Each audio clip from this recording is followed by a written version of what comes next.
Assalamualaikum warahmatullahi wabarakatuh. Kali ini saya akan mempresentasikan hasil analisis dan validasi masalah pada area bisnis transportasi, yaitu pada perusahaan Grab. Nah, Grab ini merupakan salah satu perusahaan transportasi online terbesar di Asia Tenggara, yang berasal dari Singapura dan juga beroperasi di Indonesia. Aplikasi Grab menyediakan berbagai layanan, mulai dari Grab Bike untuk ojek motor, Grab Car untuk mobil, Grab Food untuk pesan makanan, Grab Express untuk kirim barang, sampai Grab Pay untuk transaksi digital. Tujuan utama Grab adalah mempermudah mobilitas masyarakat dan membantu aktivitas sehari-hari agar lebih efisien. Namun, di balik kesuksesannya, Grab juga menghadapi beberapa permasalahan dalam operasional bisnisnya, terutama yang berkaitan dengan harga, kesejahteraan mitra driver, dan kepuasan pelanggan. Nah, hal-hal inilah yang akan saya bahas dalam presentasi ini. Sebelum memasuki materi yang lebih dalam, izinkan saya untuk memperkenalkan anggota kelompok saya. Yang pertama, yaitu Dinda Melasa Putri dengan NIM akhir 193, Slamet Erwin Trihandoyo dengan NIM akhir 209, Sofia Endah Dewi dengan NIM akhir 212, dan Febrianti Cynthia Bella dengan NIM akhir 216. Kalau kita lihat dari latar belakangnya, Grab ini berada di industri yang sangat kompetitif. Persaingannya ketat dengan aplikasi lain seperti Gojek, Maxim, dan InDriver. Nah, selain itu, setelah pandemi, pola perilaku pengguna juga berubah. Dulu banyak yang pakai transportasi online untuk berpergian, tapi sekarang sebagian besar justru lebih sering menggunakan layanan pesan antar makanan atau barang. Nah, perubahan tren ini itu membuat Grab harus beradaptasi cepat. Masalah lain muncul di sisi mitra driver. Banyak dari mereka mengeluh soal sistem insentif yang berubah-ubah dan pendapatan yang tidak menentu. Sementara dari sisi pengguna, keluhan yang sering muncul adalah tarif yang fluktuatif dan waktu tunggu yang lama. Kalau masalah-masalah ini tidak ditangani dengan baik, bisa berdampak pada turunnya kepuasan pelanggan dan loyalitas pengguna terhadap Grab. Nah, yang selanjutnya itu dampak awal. Yang pertama, ada penurunan loyalitas pengguna jika harga itu tidak stabil. Yang kedua, mitra merasa tidak adil karena sistem bonus dinamis. Yang ketiga, keluhan pelanggan terkait waktu tunggu dan transparansi tarif.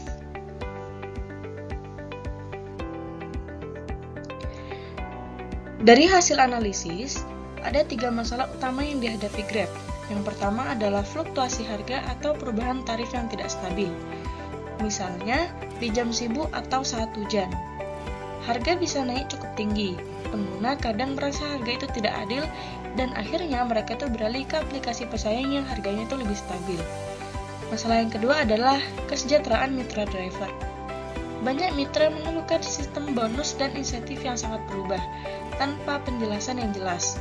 Nah, akibatnya penghasilan mereka tuh jadi tidak menentu, apalagi ditambah dengan kenaikan harga bensin dan biaya operasional kendaraan.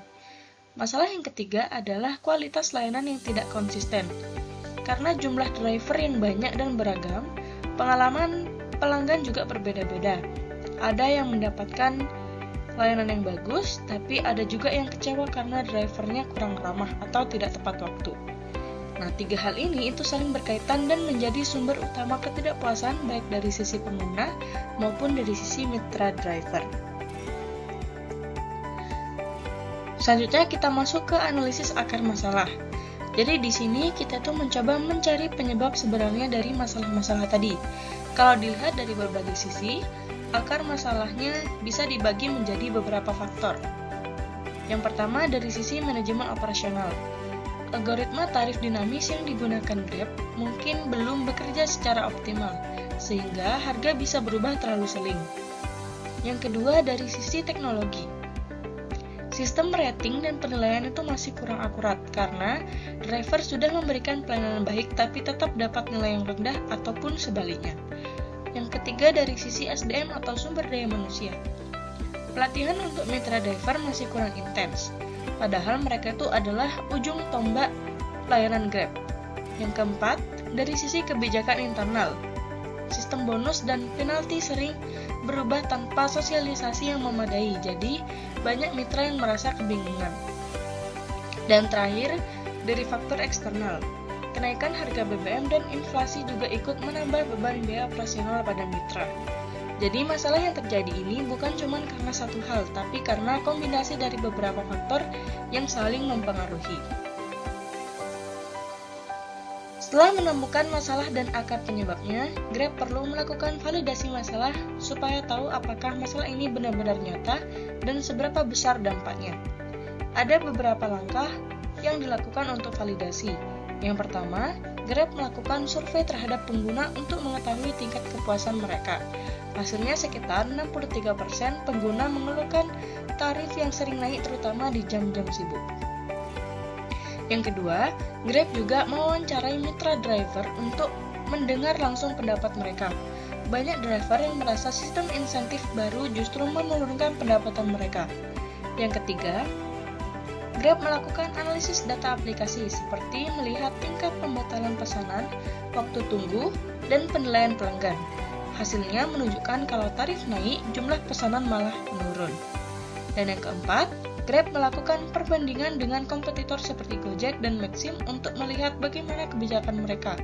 Dari hasil perbandingan, ternyata Gojek lebih stabil dan memberikan bonus ke mitranya. Dari sini bisa disimpulkan bahwa masalah yang dihadapi Grab memang nyata dan berdampak cukup besar terhadap bisnis. Dari sisi hasil validasi tadi, kita bisa lihat dampak masalah ini cukup luas. Bagi perusahaan, dampaknya adalah penurunan tingkat kepuasan pelanggan dan turunnya kepercayaan terhadap merek Grab. Kalau pengguna sudah kecewa, mereka bisa dengan mudah pindah ke aplikasi yang lainnya. Bagi mitra driver, dampaknya terasa pada pendapatan yang tidak stabil dan semangat kerja yang sangat menurun. Mereka jadi kurang termotivasi untuk memberikan pelayanan yang baik. Sedangkan bagi pelanggan, dampaknya adalah pengalaman yang tidak konsisten. Kadang mendapat harga mahal, kadang lama menunggu driver, atau bahkan pelayanan yang kurang ramah. Kalau hal-hal seperti ini terus terjadi, Grab bisa kehilangan posisi kompetitifnya di pasar transportasi online. Nah, untuk mengatasi masalah-masalah tadi, ada beberapa solusi yang bisa dilakukan oleh Grab. Untuk jangka pendek, Grab itu bisa mulai dengan menstabilkan sistem tarif supaya harga tidak terlalu naik turun secara ekstrim. Kemudian, memberikan transparansi soal sistem insentif dan bonus agar mitra driver lebih paham cara perhitungannya. Nah, selain itu, Grab juga bisa rutin mengadakan survei atau feedback session dengan pelanggan untuk mengetahui hal-hal yang perlu diperbaiki. Untuk jangka panjang, Grab bisa mengembangkan sistem pelatihan digital bagi mitra driver agar standar layanan lebih seragam.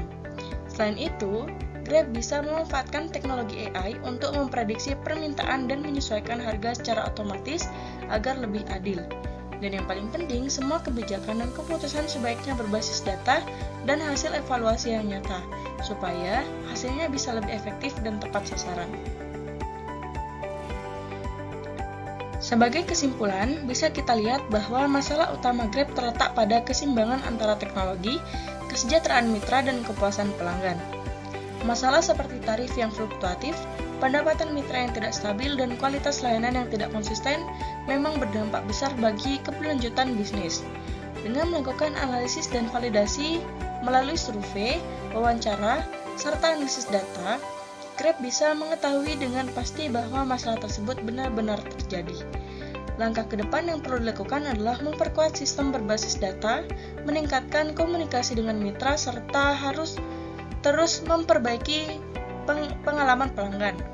Kalau Grab bisa menjaga keseimbangan itu, maka mereka bisa terus bersaing dan menjadi pemimpin di industri transportasi digital. Sekian dari kelompok kami. Assalamualaikum warahmatullahi wabarakatuh.